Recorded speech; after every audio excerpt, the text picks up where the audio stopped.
ปะทังสมาธิยา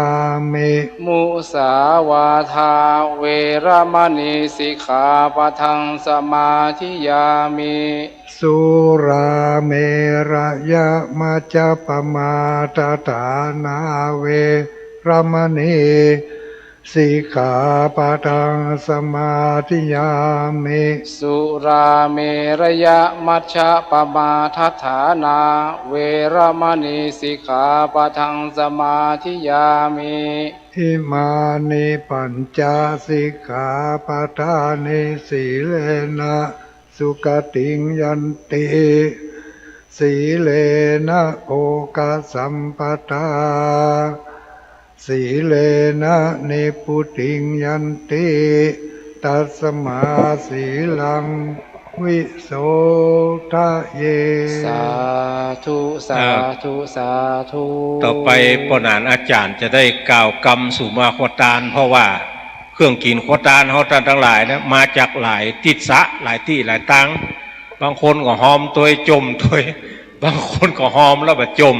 มันจะเป็นบาปเป็นกรรมขอปนานอาจารย์ได้กล่าวกรรมสู่มาขวตานเนี่ยคำนอกราบขออนุญาตครูบาอาจารย์ลูกๆนะครับอาหังวันตามิสัพพวัตถุตานังสัพพังโตสังฆมาตเมพันเตสาธุสาธุโอกาสะกะแต่สัพพยังเครื่องกวตานสหบริวารหลายหลากพร้อมทุกภาคนั้นนาอันศรัทธากัลยาณมิตรธรรมจุผู้จุคนก็ได้สนงคงควายตกแต่งมาอย่างต้นผ้าป่าอันดีเลิศอันตกแต่งดีงามยามเมื่อผิวคาทั้งหลายได้ขนควายตกแต่งสัพแห่งตนาอันหามาโดยชอบประกอบด้วยเจตนายามเมื่อดาแต่งหางได้หลงลืมไปปังป่าด้วยความประมาทลาสาก็กลัวเป็นพยาโทษใหญ่จึงได้ตกแต่งได้นำมายังมาทุบุภาราชาดวงดอกขอตอกน้ำเตียนไฟน้ำสุกันถูตะกะใส่จืนจอยมาปนาตั้งไว้กลางกองสองนาพัทไรรัตนาผ่านเพียวบะเกียวเจ้าทั้งสามประการก็มีประมาณเท่านี้แล้วอันหูคาทั้งหลายก็จะขอสู่มาอันว่าบริวารหลายเยี่ยงอันเป็นเครื่องของตาลขอเครื่องวิเศษนาทานเจ้าโพธิ์หายกลายเป็นอโหสิกรรมอย่าฮือเป็นนิวรธรรมกรรมไปนาแก่ศรัทธาผู้คาทั้งหลายจุผู้จุคนจุน้อยใหญ่ใจยิงนั้นจุงจักมีเตียงแต่ดีลีกายะตัวเลวจีตัวเลมโนตัวเลสันจินจะอาสันจินจาอาทิตาโตสังอนาคตะโตสังปัญจุปนะโตสังสัพพังโตสังขมันตุโน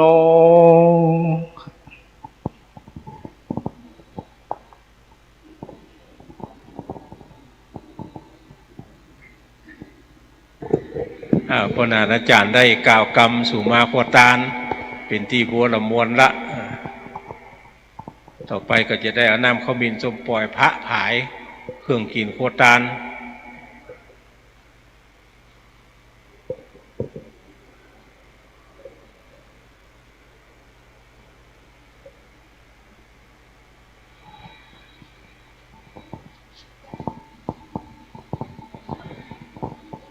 เชิญปนานนอกกล่าวกรรมถวายพระป่าครับลำดับต่อไปว่านะโมพร้อมกันสามจบแล้วกล่าวคำถวายตามกับผมนะครับนะโมตัสสะภะคะวะโตอะระหะโตสัมมาสัมพุทธัสสะนะโมตัสสะภะคะวะโตอะระหะโตสัมมาสัมพุทธัสสะนะโมตัสสะภะคะวะโตอะระหะโตสัมมาสัมพุทธัสสะอิมานิวะยังพันเตบังสุกูจีระจิวลานิสัปปะริวารานิภิกขุสังคัสสะโอโนชยามะสาธุโนพันเตภิกขุสังโฆอิมานิบังสุกุจิระจิวลานิสัปปะริวารานิปฏิคันหาตุ อามหากังทีฆารตังหิตายะสุขายะข้าแด่พระสงฆ์ผู้เจริญข้าพระเจ้าทั้งหลายขอน้อมถวายผ้าบังสุกุลจีวรและของบริวารทั้งหลายเหล่านี้แก่พระภิกษุสงฆ์ขอพระภิกษุสงฆ์จงรับผ้าบังสุกุลจีวรและของบริวารทั้งหลายเหล่านี้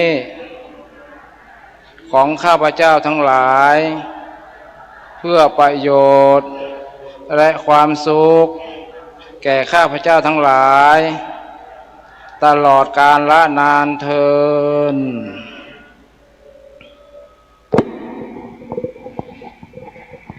นิมนต์หลวงปู่พระครูปฏิภาณธรรมทินได้มอบหมายคือท่านพระครูกัลยาณปราโมทย์ซึ่งเป็นทุเจ้าหลวงวันนี้2 วัดกันเนอะนอกจากวัดเฮานี้วัดมงคลตาล่อจริงได้เมตตาพิจารณาผ้าบังสกุลนะครับศรัทธาท่านทั้งหลายก็ติพออยู่ทั้งบ้านทั้งจองฟังอยู่ยังบ้านยังจองก็อนุโมทนาด้วยกันเนอะตีต้องในระหว่างพิธีนี่วิทยุมันดักมาได้ถ้าวิทยุดักไปสักกรรมนี่สถานีต้องรับผิดชอบดักเป็นได้ว่าดักต่อไปเฮาท่านทั้งหลายจะเกณฑ์ต้นผ้าป่าตะกี้เขากล่าวคำถวายผ้าป่าพระสงฆ์พิจารณาผ้าป่ามาเรียบร้อยละต่อไปจะเกณฑ์ต้นเงินต้นสตางค์ตึงโมดนี่ท่านสจ.ท่านเจ้าภาพช่วยกันคนต้นปีพันนิตาจะเอาไผ่ช่วยเกณฑ์พ่องติมาด้วยกันกำคนต้นขอเน้นเจ้าหน้าที่เอาตัวเนาะมาอยู่ข้างนี่เด้อเพราะอย่าต้องฮับออกไปไว้ทางปุ้นสายลำปางสายเชียงไฮ้ต้นไผ่ต้นมันเชียงไฮ้ลำปางดอยรอนี่แถมก็เรียกว่าเจิญบ้านเฮากะเอาลูกเลยเนอะเชียงไฮ้ลำปางช่วยกันเกณฑ์คนต้นเกณฑ์ตัวเจ้าตนได้ก็ได้เพราะว่าแต่ละตนมาได้เมื่อสักบาทต้องเอาไปแปลงถนนถึงหมดอนุโมทนาด้วยกันเนอะที่ไหนขันนะแถมพี่น้องบ้านเฮานี่ตัวบ้านม่อนห้วยแก้วยกมาเกณฑ์ด้วยกันเนาะยกเกณฑ์เนอะยกเกณฑ์ด้วยกันหลายท่านก็ฝากมาหอมด้วยกันเนาะเป็นต้นก็มีเป็นซองก็มีอนุโมทนากับทุกท่านเนอะบางคนก็บ่มีถึงต้นถึงซองแต่โอนเข้าบัญชีของคุณพนิตาพวกก็หลายร้อยหลายพันอยู่ที่โอนเข้าไปปุ้นบัดเดี๋ยวนี้พระเจ้าประสงค์ฮับอย่างละหมดละก่อนที่พระสงฆ์จะฮื้อปอนนี้ขอได้ฮับเกียรติจากท่านสจ.อำเภอแม่แจ่มจ่าอย่างสักน้อยหลังจากที่หอม5 ปันโดยเจตนาแล้วล่ะฟังอย่างหันอย่างแหมนักหนาหอมแหม5 ปันเป็น10,000 บาทเนี่ยท่านสจ.มีอย่างจะจะจ่านะต่อหน้าพระเจ้าประสงค์และพี่น้องศรัทธาขอเจิญสักเล็กสักน้อยเนาะเอาสักน้อยก็ได้จะฮือเจ้าภาพได้ได้จ่า เจ้าภาพกล่าวขอบคุณต้องเอาอย่างน้อยถ้าเจ้าภาพกล่าวขอบคุณเปิดมหาแล้วอาเจียนท่านสจ.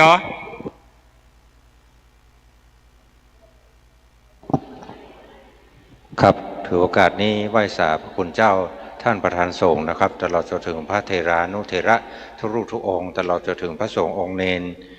ทุกวัดทุกวานะครับกราบขอบพระคุณและไหว้สาอีกครั้งหนึ่งนะครับขอบคุณท่านพระอาจารย์กัลยาณปราโมทย์นะครับก็ในวันนี้นะครับที่เรามาร่วมทอดพระป่าวันนี้ต้องขอบคุณท่านพนิตาพรหมมีนด้วยนะครับตลอดจนถึงพ่อแม่พี่น้องเฮาทุกคนแล้วก็ขอบคุณทางพ่อหลวงผู้ช่วยอบต.ที่อยู่ด้านหลังนะครับคณะกรรมการวัดวาเฮาที่นี่คู่คนนะครับผมรู้สึกดีใจและกราบขอบพระคุณทุกท่านที่ได้ร่วมอนุโมทนาบุญร่วมกันที่นี่ทำบุญที่นี่นะครับก่อนที่ผมจะอย่างอื่นเนี่ยนะครับผมจะขออนุญาตเท้าความน้อยนึงนะครับว่าเมื่อก่อนนี้ผมฮ้องตุ๊ปี้หวังครับตอนที่บวชภาษาแรกเนาะก็อยู่ที่วัดดอยแก้วจอมตองนะครับผมฮู้จักเปิ้นเป็นภาษาแรกทีนี้ผมเป็นคนบนดอยครับเป็นคนกะเหรี่ยงลงมาก็อยู่ที่วัดทีนี้จบ จากที่นั่นจะไปต่อมหาลัยข้าวก็บ่มีกินสตางค์ก็บ่มีต้องอาศัยโกนบาททุกปีหวังนี่แหละครับส่งผมไปข้าวสุกข้าวสารมาม่าปลากระปลากระปอง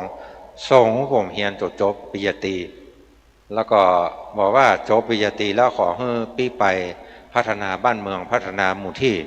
ตำบลอำเภอของบ้านตัวเก่าเนอะทีนี้ผมปีไปบอกว่าจะไปแย่เนี่ยก็ตึงบอกอยู่ปี2 ปีทีนี้ผมก็ไปลงอบต.ครับไปลงอบต.ได้3 ปีทีนี้แม่แจ่มเนี่ยป้นมีสจ.ได้2 คนผมก็ลงสจ.เป็นเขต2นะครับ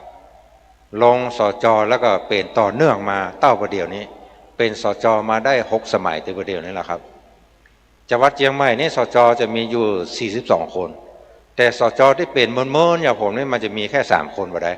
นอกนั้นเป็นสมัยหนึ่งเกิงสมัยก็มีบอกพดสมัยก็มีเสียชีวิตไปก็มีนะครับฉะนั้นเนี่ยผมต้องกราบขอบพระคุณและไหว้สาทุกปีพระอาจารย์กัลยาณประโมทที่ให้โอกาสผมเมตตาผมแล้วก็ช่วยผมที่ผมได้เรียนหนังสือแล้วก็ปิ๊กไปพัฒนาบ้านตัวเก่านะครับก็ตอนนี้เนี่ยถนนหนทางสิ่งสาธารณประโยชน์ที่ได้รับความเสียหายแต่กี้อู้กับพ่อหลวงพ่อน้อยพ่อนานหลายๆคนว่าสจ.ถ้าจะอีทเนาะแม่แจ่มมาเกิดดินโคลนถล่มแล้วก็ทำให้ผู้ได้รับบาดเจ็บผู้เสียชีวิตแล้วก็ผู้สูญหายแห่ง2 รายยังหาบ่เจอเท่าเต้าวันนี้นะครับปีนี้ผมอยู่ที่อำเภอกัลยาก่อนพอแม่แจ่มมันมีสองเขตแล้วขยับไปเป็นอำเภอกัลยาผมก็ลงที่ท่าน3 สมัยแล้วก็ปิ๊กลงมาที่แม่แจ่มสมัยที่6ประเดี๋ยวนี้จากที่ดูแลที่กัลยานี่22 หมู่ต้องมาดูแลที่แม่แจ่มนี่109 หมู่จากที่เคยดูแล 440,000 ไร่ต้องมาดูแลพื้นที่แม่แจ่มนี่1,760,000 ไร่เป็นพื้นที่ที่กว้างมากมีทั้งพี่น้องมงพี่น้องปากกยอพี่น้องคนเมืองพี่น้องลัวหลากหลายนะครับแต่ก็ครั้งที่ผ่านมาเนี่ยถือว่าพี่น้องฮักผมได้คะแนนที่ท่วมท้นที่สุดในจังหวัดเชียงใหม่ผมได้คะแนนอยู่ 22,099 คะแนนคู่แข่งผมนี่ได้อยู่ 6,000 ก็แสดงว่าฉันทานุวัฒน์ชาวบ้านฮักผมชาวบ้านไว้วางใจผมไม่ใช่เป็นคนมีเงินมีทองไม่ใช่ว่าจะเก่งเนาะแต่ทีนี้ชาวบ้านก็ฮักผมนะครับอันนี้ผมขอเท้าความหลังที่ก่อนเนาะก็ท้ายที่สุดเลยนะครับผมขอบคุณท่านพนิตานะครับที่มาทอดพระป่าในวันนี้ตลอดจนถึงพ่อแม่พี่น้องเฮาทุกคนนะครับตลอดจนถึงผู้สูงอายุแล้วก็กลุ่มพ่อบ้านแม่บ้านเฮาทุกคนที่ได้ร่วมอนุโมทนาบุญในการทอดพระป่าในครั้งนี้ผมขออำนวยพรให้ทุกคนได้มีแต่ความสุขภาพแข็งแรงร่ำรวยมีเงินมีทองท่านอาจจะอยู่ต่างจังหวัดอยู่ต่างอำเภอปีกไปก็ขอให้ได้ปราศจากโรคภัยไข้เจ็บปีกไปก็ขอให้เดินทางได้ปลอดภัยแล้วก็โชคดีมีใจกับผู้คนครับขอบคุณครับสวัสดีครับเขาได้ฟังท่านสจ.เขตแม่แจ่มไปละขอเชิญพ่อหลวงบ้านเฮานี่ในฐานะที่เปิ้นมาใจกลางข่วงตัวเก่าเจ้าเนาะ ในการสร้างบุญขอเชิญพ่อหลวงจ่าสักน้อยเปิ้นมาใจกลางข่วงเฮาเพื่อจะเอาบุญไปสร้างที่อื่นเนี่ยมีความคิดจะได้พ่องยินดีก็ว่าบัดยินดีสักน้อยเอาสักน้อยหนึ่งเพราะว่ามันเป็นเจ้าตี้เป็นเจ้าตี้เป็นสะพานบุญที่เขาจะจ่าขอเชิญเด้อ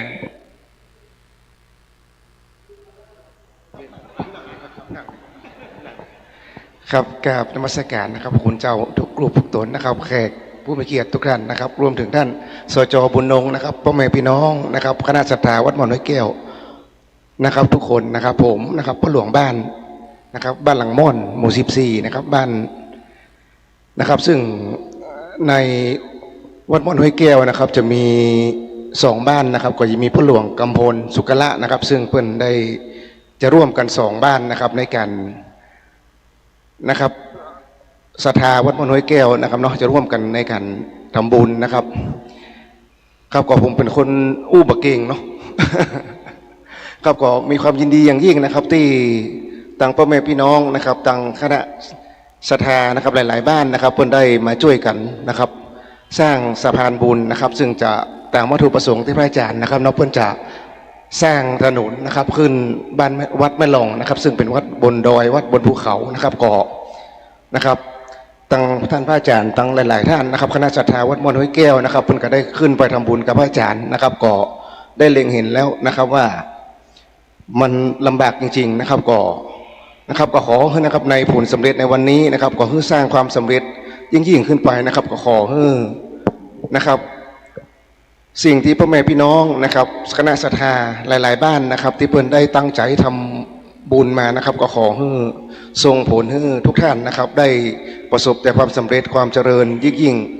ต่อไปนะครับโรคภัยไข้เจ็บก่อบ่ต้องถามหานะครับขอให้มีแต่ความสุขความเจริญนะครับขอบคุณครับต้นไม้บ่ฮือจำต้นน้ำบ่ฮือแคบต้นแบบบ่ฮือพิษต้นคิดบ่ฮือศูนย์ต้นทุนบ่ฮือหายขอฟังเสียงตู้เจ้าหลวงวัดเฮานี่สักคำในฐานะที่เป็นต้นคิดครับ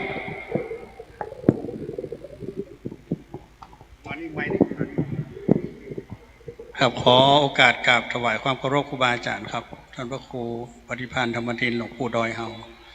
ครูบาอาจารย์ทุกรูปเจริญพรโยมพนิดาพรหมมินทร์สจบนดงศรัทธาญาติโยมทั้งหลายจากหลายที่หลายทางที่ได้มาร่วมกันในวันนี้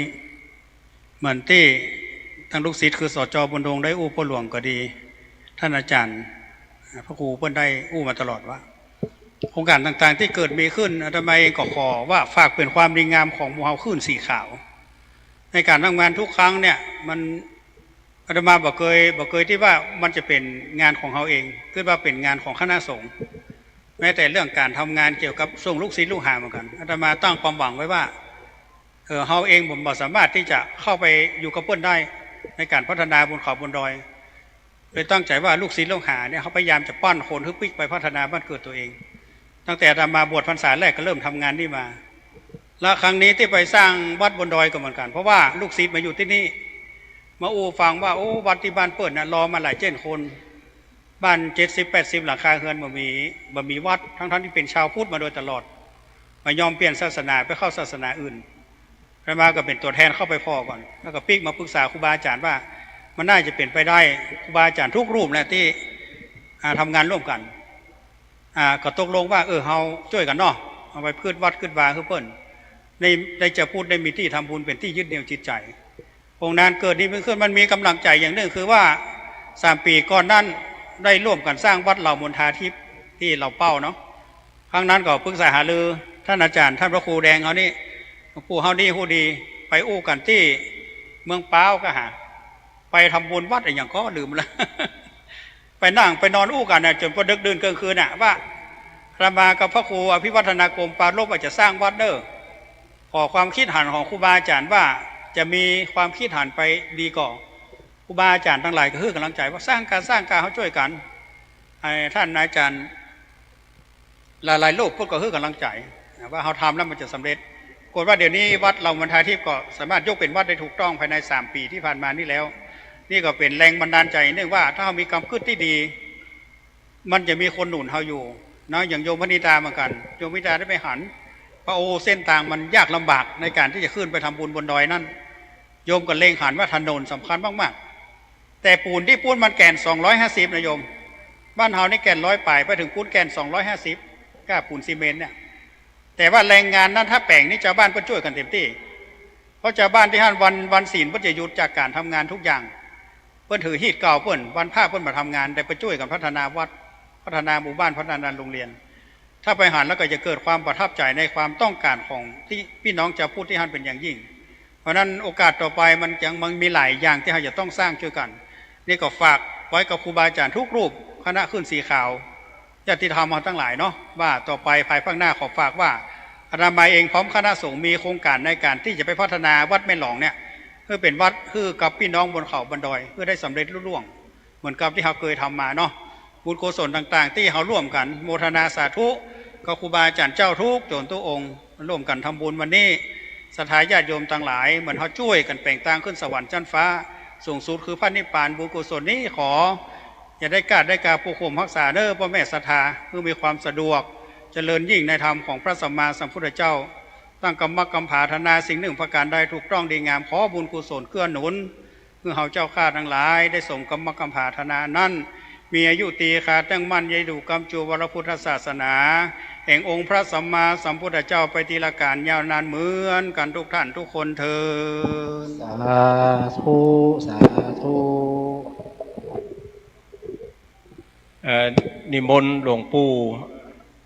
อูสักน้อยครับ อุตส่าห์ลุกเชียงไฮมาตานด้วยกัน นอกจากที่อู้กันในวิทยุเจิญจวนศรัทธาทั้งหลายมาตานด้วยกันเนี่ยแล้วก็มีแนวคิดจะได้ที่จะฝากเฮาท่านทั้งหลายนิมนต์หลวงปู่ครับ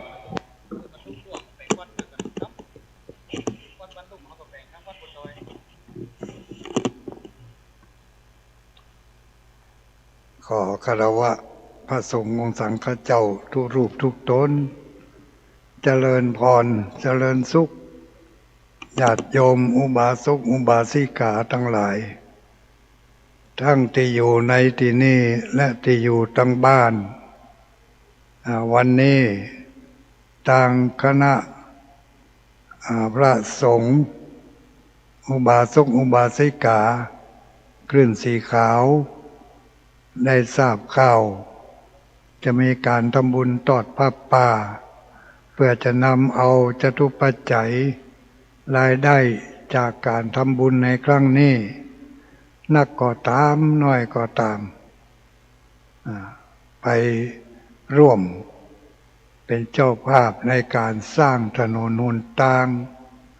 ขึ้นไปสู่เมืองสวรรค์เมืองฟ้าเมืองเนรปานก็โดย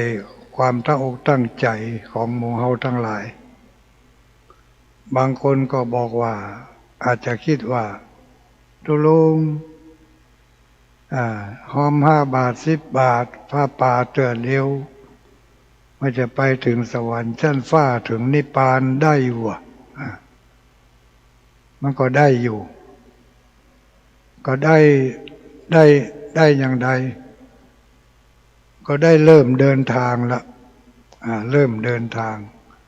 การไปสวรรค์ไปนิพพานนี่ต้องเริ่มเดินทางเหมือนก็เราจะไปที่ไหนสักที่หนึ่งเราต้องเริ่มเดินทางออกจากบ้านเราถึงจะไปจุดหมายปลายทางได้แต่ถ้าเราบ่เริ่มออกเดินทางอยู่กันในบ้านกืดใครไปแต่นอกใครไปแต่นอกแล้วก็บ่ไปสักเตือมันก็บ่มีโอกาสได้ถึงที่หมายปลายทางได้การทำบุญของเราทุกครั้งนั่นคนเมืองเราเพิ่นว่าไว้การทำบุญสุนทานก็ขอเมื่อได้ถึงพระนิพพานเป็นยอดอย่างคำปรารถนาที่ว่าขอให้ถึงสุข3 ประการมีพระนิพพานเป็นยอดจิมเตอร์นะพระนิพพานก็คือความดับทุกข์ดับโศกดับโรคดับภัยดับความกึดนักดับความกังวลอะไรดับความโกรธความเกลียดดับความตระหนี่ขี้จิถ้าไปดับได้ก็ถึงนิพพาน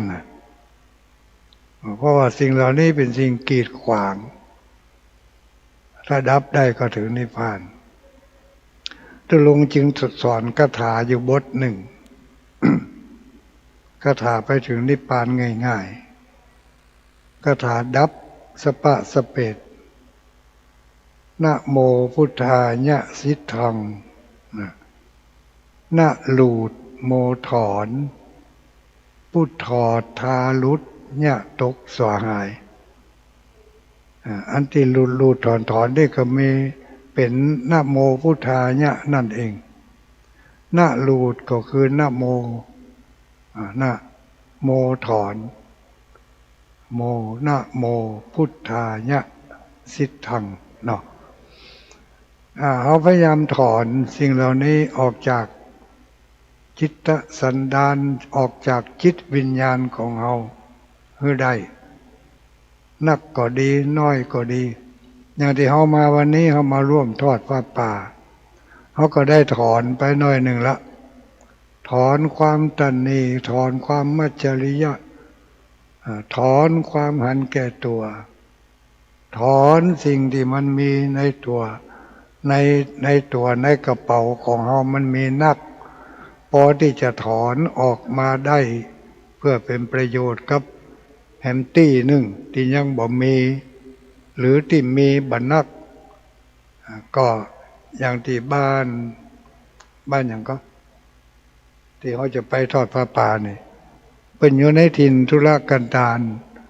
ไปยากมายากกว่าจะออกมาได้กว่าจะเข้าไปได้ทุลุงได้ยินข่าวว่าเพิ่นจะมีการไปทอดผ้าป่าก็เลยร่วมอนุโมทนาตัวก็เลยบอกกล่าวให้คณะสัตยาติโยมมีที่เปิ่นฝากมาก็มีป้าสีดาคนงามเบียงป่าเป้าฝากมา200เอาใส่แล้วแม่อุ้ยละมุนสอนง่ายอยู่อำเภอสันทรายจังหวัดเชียงใหม่พร้อมด้วยลูกหลานของเปิ่นชื่อไม่ไหนหูที่ทุลุงยองอ่านไปตะกี้ไม่นี่ก็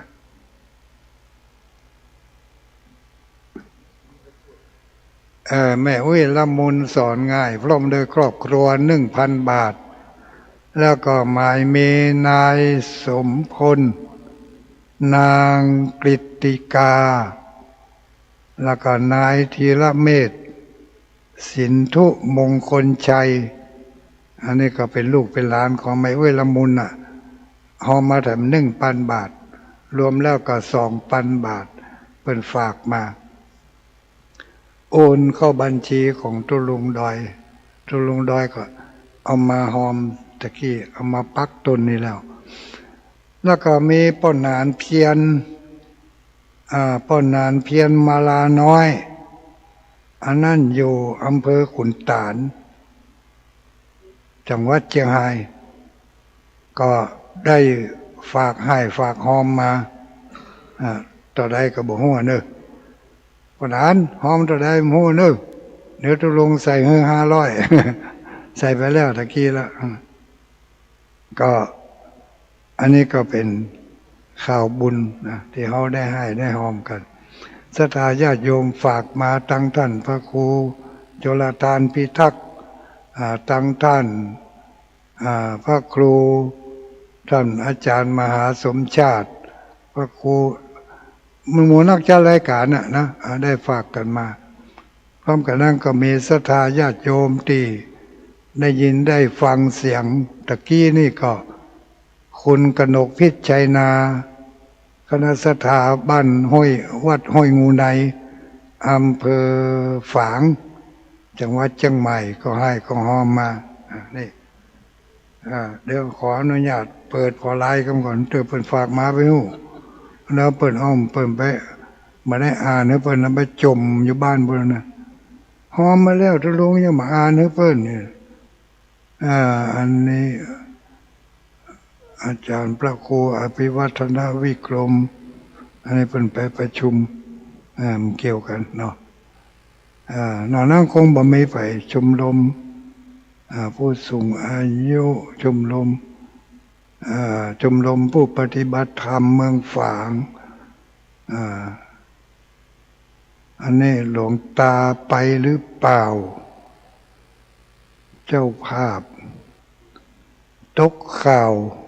แม่อุ้ยจงลีเชื้อกันทา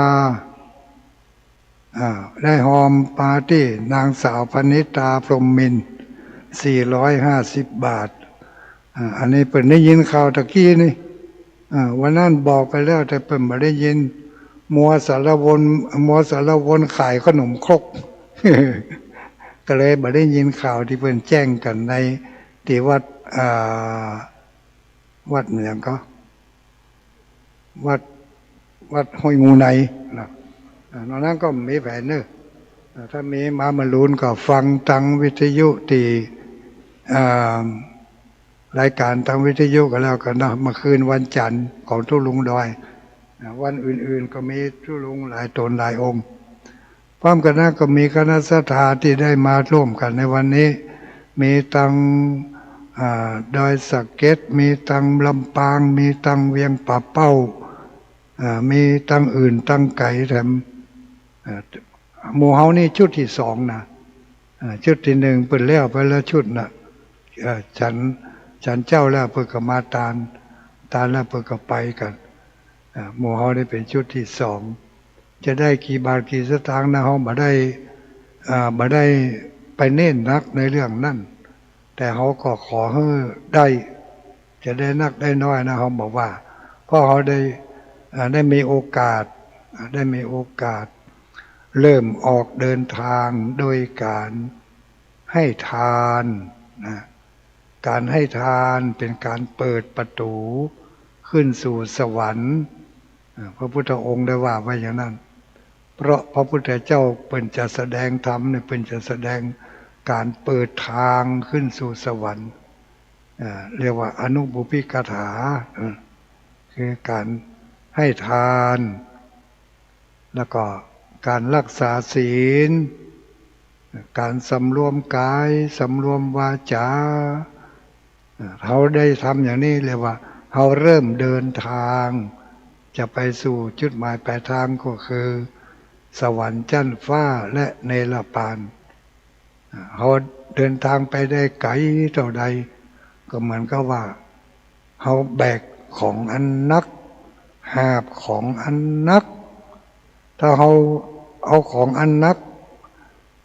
เอาออกจากบ่าจากเปียดจากซ่าของเขาไปเถอะน้อยยิ่งไปไกลก็ยิ่งเบาไป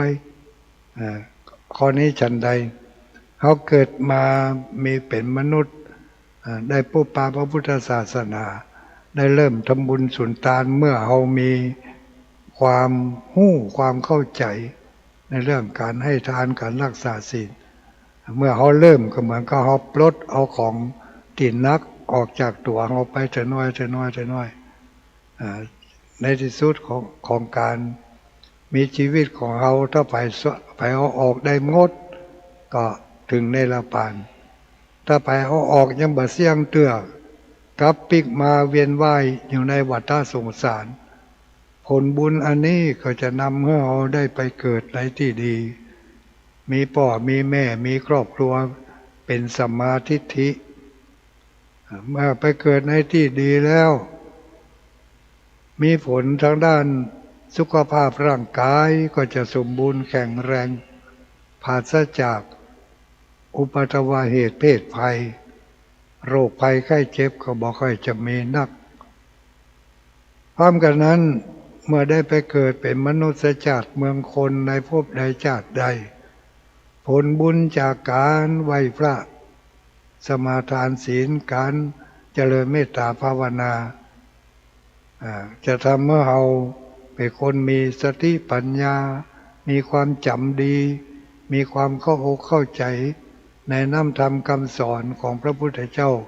ได้ดียิ่งขึ้นก็ขออนุโมทนากับทุกคนทุกท่านที่ได้มาร่วมกันทำบุญในครั้งนี้จะนักก็ตามจะน้อยก็ตามเนอะพึงดีอกดีใจว่าเขามีส่วนร่วมในการสร้างทางไปสู่สวรรค์ในครั้งนี้โดยก็ไม่ใช่ว่าวันนี้จะสิ้นสุดนะแต่พระครูกัลยาบอกว่าใครจะหอมต้วยมาลุ้นทำก็ได้ถ้าสนใจก็เอาเลขบัญชีของพระครูกัลยา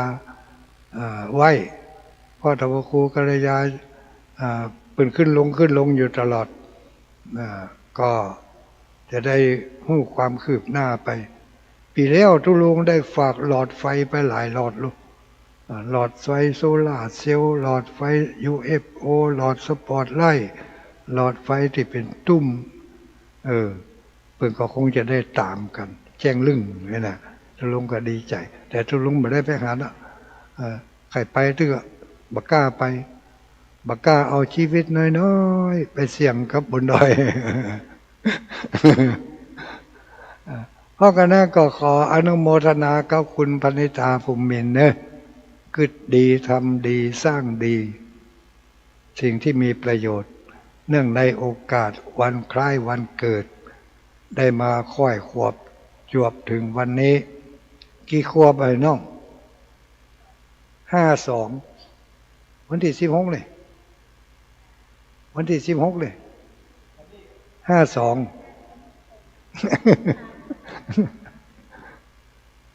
52 ปีขออนุโมทนาด้วยคิดดีทำดีพูดดีตั้งใจดี บุญกุศลอันนี้ก็ขอให้ได้ก้ำจูอุดหนุนสุขภาพร่างกายสุขภาพใจสมบูรณ์แข็งแรงเป็นร่มโพล่มไทรอยู่กับพระพุทธศาสนาไปได้แต่เมื่อนะทุกคนที่มาร่วมนี่ก็คงจะอนุโมทนาตัวเหมือนกันกูคนท้ายที่สุดนี้ขอกุศลบุญญารายศรีปกปักรักษาบันดาลให้มีความสุขกายสุขใจเหมือนกันกูคนปันป้อนครับรวดบอกยะถาวาริวหาปุราปริปุเรนติสาการังเอวเมวะอิโตตินังเปตานังอุปกปติอิจิตังปฏิตังตุมหังกิปะเมวัสมิจันตุสัพเพปุเรนตุสังฆปาจันโทปนาราโสยะถามณิโชติราโสยะถาสัพพิติโยวิวัจจันตุสัพพะโรโควินาศตุมาเตภวัตวันตรายโยสุขีทีขายุโกภวะอภิวาทนาสิริสเนจังบุตตาปัจจายโนจัตตาโลธรรมาวัฏทันติอายุวันโนสุขังภาลังกาเลทัทานติสปัญญาวทันโยวิตตมาชลากาเลนะทินอริเยสุอุจุภูเตสุตาทิสุวิปสวิปุราโหติตากินาเยตัทธาอนุโมทันติวายาวัจจังกโรนติวานาเตอนาทากินาโอนาเตปิปุญญาสภากิโนตัสมาทัเทปฏิวานาจิตตังยัตถาทินนังมหาปุญญานิปัลโลกัสมิงปฏิทาโหติปานินานติภวตุสัพพมังคลังราคันตุสัพพเทวตาสัพพปุถทานุภาเวนัสสัทธาโสทิภวันตุเตภวตุสัพพมังคลังราคันตุสัพพเทวตามานุภาเวนัสสัทธาโสทิภวันตุเตภวตุสัพพมังคลังราคันตุสัพวัตตาสัพพสังฆานุภาเวนัสสัทธาโสทิภาวันตุเตสาธุสาธุสาธุก่อนที่จะอิมังยังกินจิขออาราธนาพระเจ้าประสงค์ทุกรูปเจิญจวนศรัทธาเฮาจุผู้นายโคนเนอร์ทำจิตให้เป็นสมาธิส่งบุญส่งกุศลถวายเป็นพระราชกุศลแด่สมเด็จพระนางเจ้าสิริกิติ์พระบรมราชินีนาถพระบรมราชชนนีพันปีหลวงซึ่งได้เสด็จสวรรคตไปขออาราธนาและเจิญจวนเฮาตันทั้งหลายน้อมบุญน้อมกุศลถวายเป็นพระราชกุศลขออาราธนาและเจิญปฏิบัติ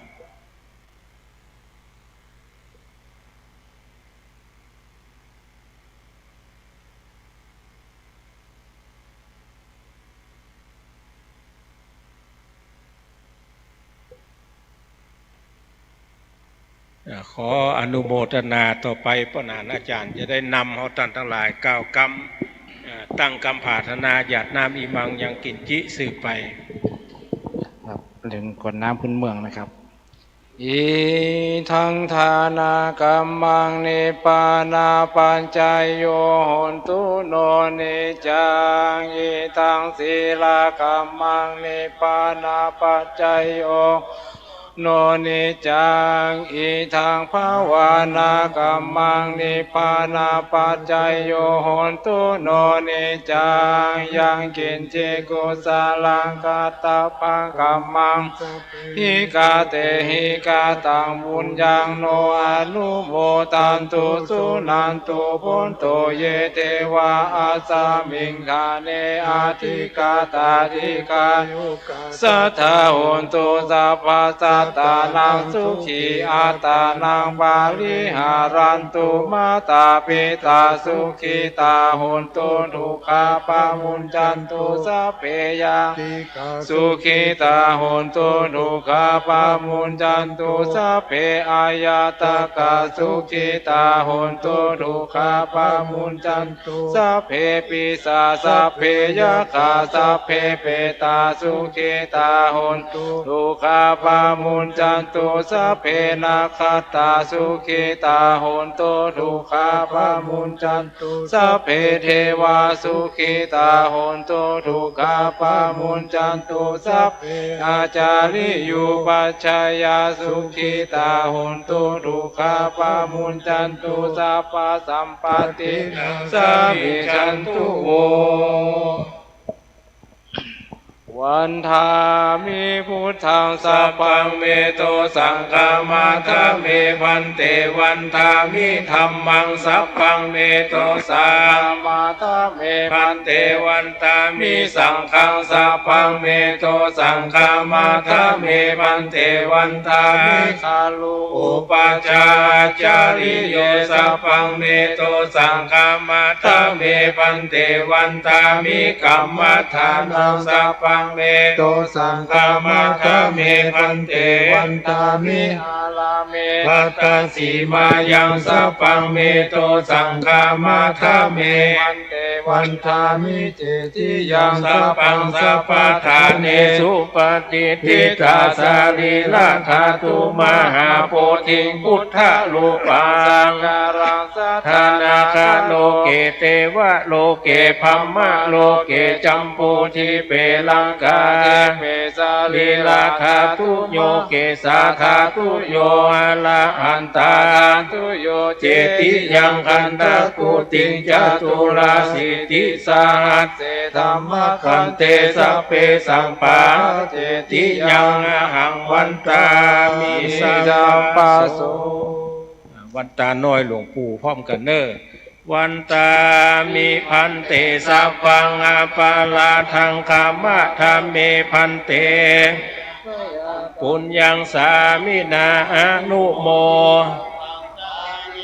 กะตังปุญญังไมหังทาตัพพังสาธุสาธุอนุโมทามิอายุวันโนสุขังปะลาสาธุใครจะกินกาแฟ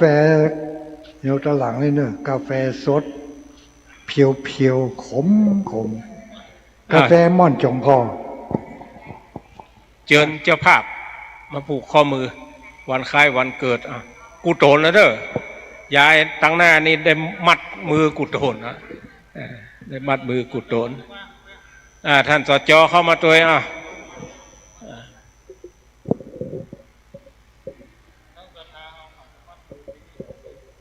ศรัทธาเฮาที่มาร่วมกันนี่ไผมีเจตนาจะมัดมือก็หลังจากเจ้าภาพผ่านไปแล้วมามัดได้เด้อมัดได้ฝ้ายเปเลอะกระถากับเปเลอะ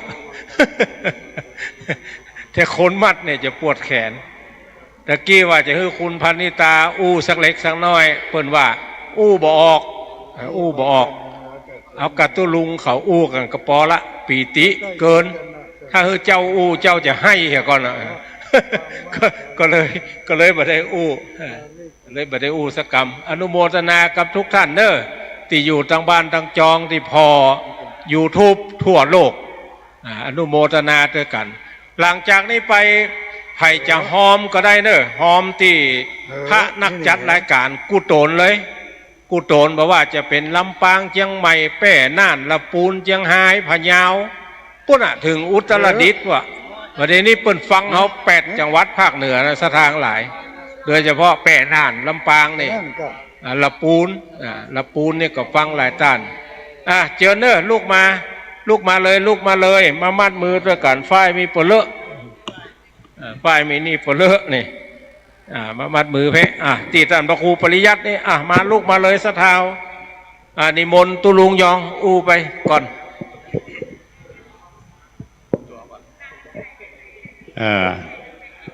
ก็ตอนนี้นะเพื่อความเป็นสิริมงคล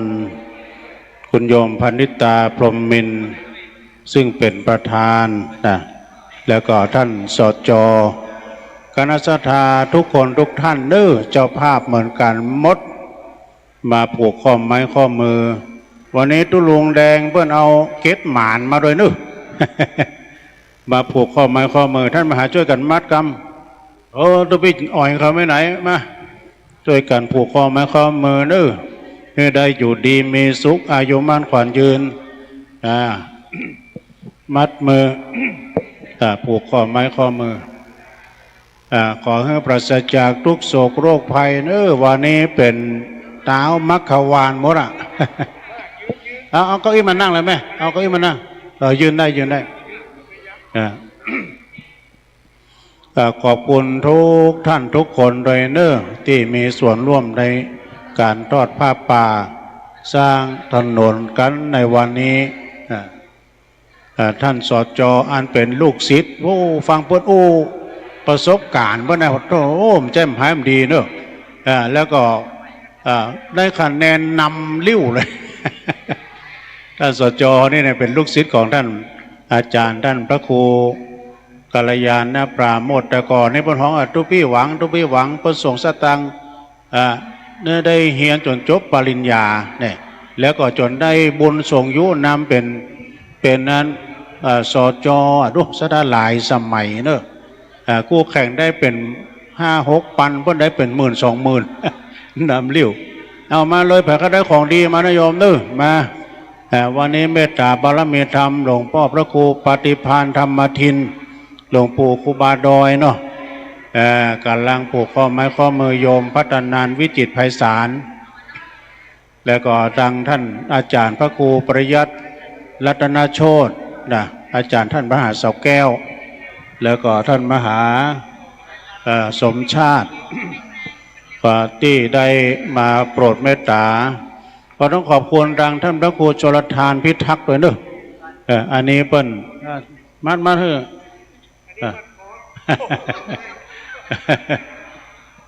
อย่างมันนี่เอาท่านมหาเป็นตัวแทนกรรมการเอาเคลียร์พื้นที่เลยเพราะนานทิศเขากรรมการพระหลวงเขานี่ให้ผ่านอย่าอมมาโดยก็ให้ผ่านกรรมการวัดหลวงพ่ออุกช่วยกันนับขอให้นั่นก็ได้ด้วยศรัทธาญาติโยมใครรับใครนอนตะกี้หันนั่งสูตรไปสูตรมากาแฟอยู่นี่กาแฟนี่ฟรีนะถ้าเป็นนั้นอเมซอนกับกาแฟที่ปั๊มตะกี้นี่40 บาทแก้วหนึ่งอันนี้ฟรีจ้ะสาธุ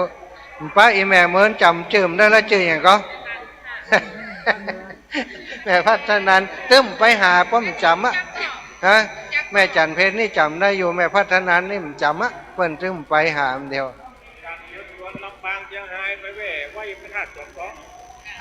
ก็เดียวครูบาอาจารย์จะไปอันกราบสรีระพระเดชพระคุณหลวงปู่ที่พระธาตุจำตอง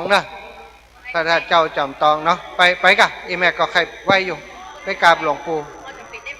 ตนบุญของเขาจะไม่ใช่จำเป็นเขาต้องไปเขาลูกศิษย์กุลกติได้ไปกราบไหว้สาปารมีธรรมหลวงปู่ไม่ยากพี่น้องบัวก้างก็ไปด้วยกันกะวิมลแม่บัวล้านเดี๋ยวไปกราบหลวงปู่ด้วยกันกะไปกราบกอหลวงปู่ทอง ไปกราบเหตุกรรมกะไปเจ๊ไก่ลูกนี้ไปถามเจ้ามูลเนอะหลวงปู่ก็ไปครูบาอาจารย์ไปกันอาตมาก็ไปไหม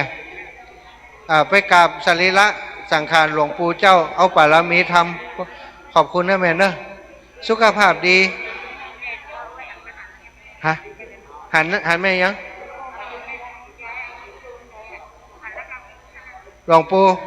พี่น้องบัวข้างว่าห้ามลืมของฝากนะห้ามลืมเด็ดขาดฮะไปกะตัวลงเดี๋ยวจะแวะพระธาตุดอยน้อยอยู่เนอะตัวลงจัดรายการเต้นกันนะ3 ถึง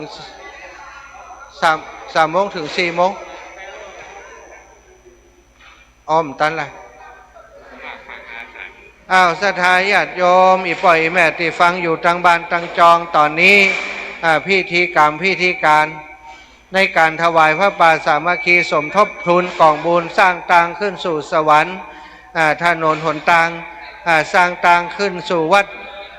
สำนักสงฆ์ที่พักสงฆ์แม่ลองใต้เป็น4 เซตสิ้นบรมวลแล้วเนาะกราบในเมตตาหลวงปู่พระครูปฏิภาณธรรมทินที่เมตตามาเป็นประธานสงฆ์เอาสาธุนะดีขึ้นแล้วสาธุท่านอาจารย์พระครูชลทานพิทักษ์ท่านอาจารย์พระครูกัลยาณประโมทตุลุงพระครูปริยัติรัตนโชติท่านพระครูบวรธรรมพิรามพระสงฆ์องค์สังฆเจ้าทุกรูปทุกองค์ครูบาอาจารย์ในเครือข่ายสายบุญคลื่นสีขาวและศรัทธาญาติโยมเป็นตัวแทนคลื่นสีขาวจากลำปางเชียงรายเชียงใหม่มาร่วมบุญกันวันนี้บัดนี้งานการกินการทานของเฮาในวันนี้ก็เป็นเสร็จสิ้นบรมวลอาตมาภาพเป็นตัวแทนครูบาอาจารย์ขออำนวยพรศรัทธาญาติโยมที่ฟังรายการอยู่ต่างบ้านต่างจองทุกคนทุกท่านเพื่อได้อยู่ดีมีสุขเพื่อได้มีอายุมันขวัญยืนเพื่อมั่งมูลตุ่นเต้าเพื่อเป็นเจ้าเข้าเจ้าของทรัพย์สินเพื่อเนืองนอนเงินทองเพื่อไหลมาเทมาปรารถนาสุขสมบัติมนุษย์สมบัติสวรรค์สมบัตินิพพานสมบัติขอกรรมกรรมปรารถนาความปรารถนาของศรัทธาท่านเจ้าทั้งหลายจงสำเร็จโดยพลันจงสำเร็จโดยพลันนั่นจงจักมีเตี้ยงแต่ดิลีจัตตารโอธรรมาวัฏันติอายุวันโนสุขังภะลัง